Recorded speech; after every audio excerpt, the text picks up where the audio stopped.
Ernar, til hamingju með Íslandsmeistaratitilinn í 10 km hlaupi. Hvernig var þessi tími? Var þetta eitthvað nálægt þínu besta eða hvernig var þetta annars?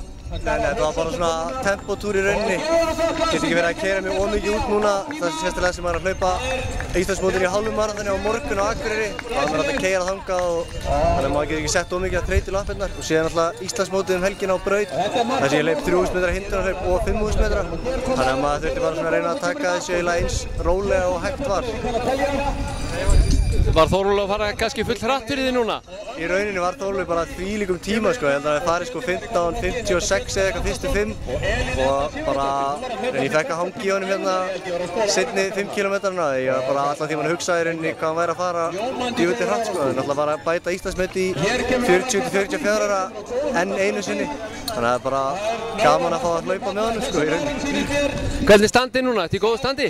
Ég er í bara algjöru topp standi. Ég bara gæti ekki liðið betur, alveg 100% heill og er nú að æfa bara mjög vel og þetta er svona í rauninni, núna er maður bara að fókusa á hérna heilt maraþon í Reykjavík-maraþoni. Þannig að svona núna bara allar næstu vikur er bara svona undirbúningur fyrir það. Fínt er, takk fyrir þetta.